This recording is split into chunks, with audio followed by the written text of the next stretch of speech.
So welcome back to the another video. In this video, we're going to discuss about bending of cyclist topic. So hello everyone, this is Gaurav. I hope you all are doing well. So जैसे हमारा ये topic आता है bending of cyclist, इसका मतलब होता है जैसे आपने देखा भी होगा साइकिल की रेस में, या फिर आपने मतलब अपने आप जब साइकिल चलाते हैं या फिर बाइक भी चलाते हैं, आपने इसको मतलब ऐसे नोटिस भी क्या होगा, जैसे आपने हैंडलिंग ऐसे पकड़ी होती है। अगर आपको हैंडलिंग इधर करे लेफ्ट राइट लेफ्ट टर्न करना है तो आपको हैंडलिंग मूव करनी होती है। लेकिन अगर आप क्या करते हो, हैंडलिंग आपने सीधी रखी है और हल्का सा आप इधर टर्न होते हो तो आप क्या देखते हो, आपकी साइकिल इधर मतलब हल्का सा टर्न होने लगती है। और अगर आप इधर टर्न होते हो तो क्या है, आपकी साइकिल क्या या फिर जो आप बाइक चला रहे हो वो हल्का सा इधर टर्न होने लगती है। तो यही आता है हमारा concept of bending of cyclist. इसमें हम देखने वाले कि ऐसा होता क्यों है, और फिर अगर हमें मतलब बेंड करके या फिर हमें अपनी जो साइकिल है वो टर्न करनी है तो हमें कितना बेंड लेना चाहिए, हमारी कितनी स्पीड होनी चाहिए, वो मतलब किस टाइप का जो हमारा वो जो टर्न आ रहा है उस हिसाब से। तो सबसे पहले आता है इसमें हमारा डायग्राम। डायग्राम हमारा बहुत सिंपल सा है, डायग्राम सबसे पहले समझना है।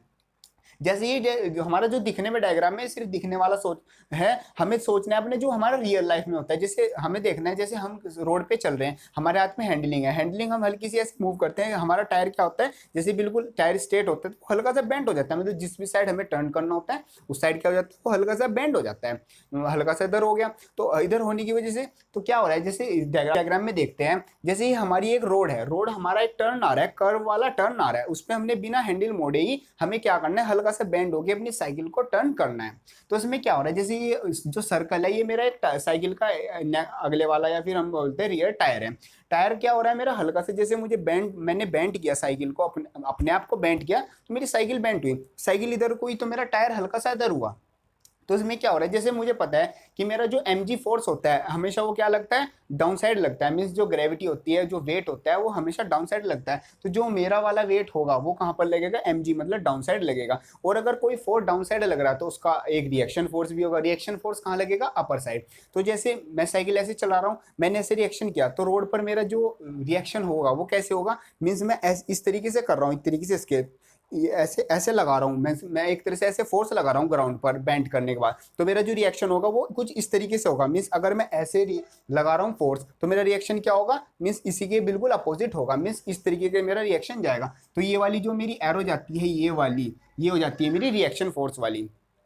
और जो रिएक्शन फोर्स है और जो मेरा जो जैसे मैंने बेंट किया, अब हल्का सा बेंट हुआ मैं, मतलब एक वर्टिकल लाइन से मैं हल्का सा बेंट हुआ, तो ये जो वर्टिकल लाइन है स्ट्रेट लाइन और जो मैं बेंट हुआ उनके बीच का जो एंगल है वो आ जाता है मेरा थीटा। तो थीटा यहाँ पर बनता है मेरा आर, और जो मेरा वर्टिकल लाइन है उनके बीच में, अब मुझे पता है जिस साइड मेरा थीटा होगा उस साइड मेरा कौन सा कंपोनेंट होगा, कोस थीटा। तो यहाँ पर बन जाता है मेरा आर कोस थीटा, और आर की मेरी वैल्यू है mg, तो मैं लिख देता हूँ mg कोस थीटा। और जो दूसरी वाली साइड होता है, मीन्स रेक्टेंगुलर कंपोनेंट करेंगे, जिस साइड थीटा होगा कोस थीटा, जिस साइड नहीं होगा उस टाइप mg साइन थीटा। तो ये आ जाता है हमारा कुछ इस तरीके का डायग्राम। अब आ जाते हैं हमारे कुछ नोटेशन की हमारा किसका क्या मतलब है। जैसे mg का मतलब है मेरा mass of the cycle and cyclist, जो साइकिल चला रहा है और साइकिल, उन दोनों का जो मास है वो है mg।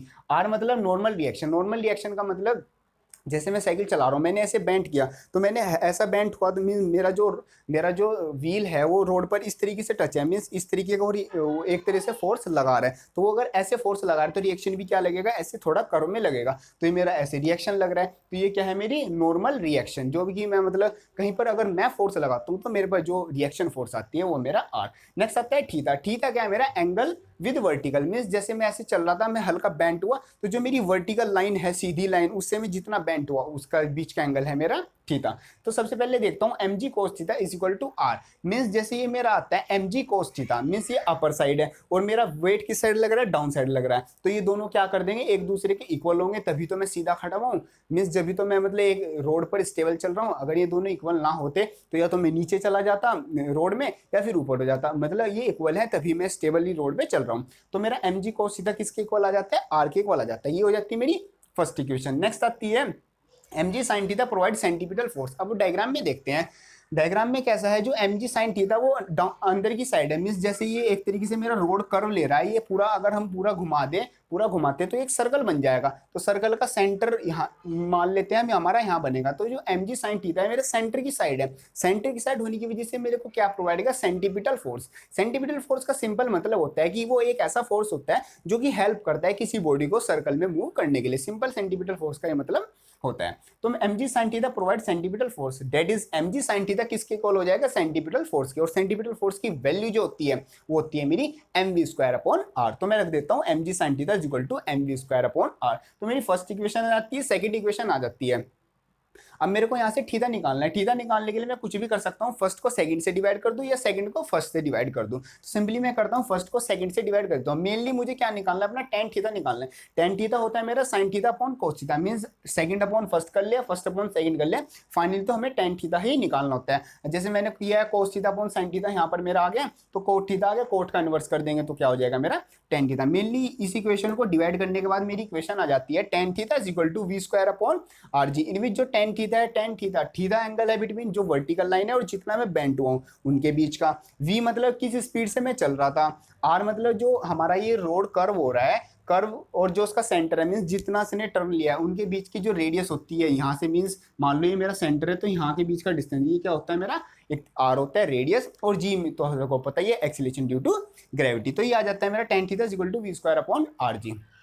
नेक्स्ट आता है मेरा theta is equal to tan inverse V square upon R G, means ये थीटा आ जाता है मेरा बेंडिंग ऑफ साइकिलिज्म, मीन्स ये एंगल आ जाता है, इस एंगल से अगर मैं बेंड करता हूं तो मैं एक सेफ टर्न ले सकता हूं। मीन्स मैं अगर साइकिल से ऐसे चल रहा हूं और ऐसे हल्का से मैंने बेंड लिया किसी टर्न पर, और मैं मतलब किसी थीटा एंगल पर मैंने टर्न लिया, मीन्स बेंड किया, तो मैं क्या कर रहा हूँ एक सेफ टर्न ले सकता हूँ। और यहाँ पर मेरे को एक और चीज दिखती है, थीटा क्या है मेरा डायरेक्टली प्रोपोर्शनल है वी के, मीन्स जितनी ज्यादा मेरी स्पीड होगी उतना ज्यादा मेरे को बेंड होना पड़ेगा। मीन्स मेरे को हल्का सा, मैं बहुत कम स्पीड में चल रहा हूँ तो मेरे को हल्का सा ही होना पड़ेगा, अगर मैं ज्यादा स्पीड में चल रहा हूँ और कर्व भी थोड़ा वैसा है तो मेरे को ज्यादा बेंड होना पड़ेगा। लेकिन ये कुछ लिमिट तक ही होता है, ऐसे नहीं कि मैं बहुत ज्यादा स्पीड से चल रहा हूँ और एकदम मैं ऐसे टर्न लूंगा और मतलब टर्न हो जाएगा, मतलब इसमें एक्सीडेंट भी हो सकता है। तो ये एक लिमिट के लिए होता है, मीन्स ये एक वैल्यू याद रखने की चीज है।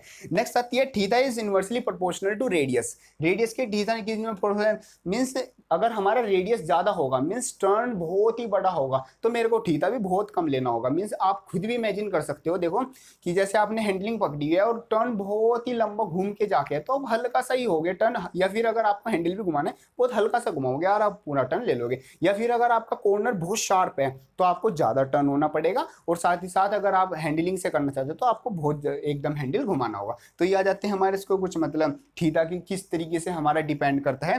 तो सिंपली आ जाते हैं हमारे बेंडिंग ऑफ साइकिलिस्ट का एक फॉर्मूला कि मींस थीटा कितना एंगल होना चाहिए एक सेफ टर्न के लिए, और कितनी स्पीड होनी चाहिए एक सेफ टर्न के लिए, वो उस पर डिपेंड करेगा हमारा थीटा। और जो रेडियस है मींस किस कॉर्निंग से जो हमारा रोड है वो है, उस पर भी हमारा जो थीटा है वो डिपेंड करेगा। यह जाता है हमारा derivation bending of cyclist. So that is और फुल वीडियो हेल्पफुल लगे तो उसको लाइक जरूर करना। और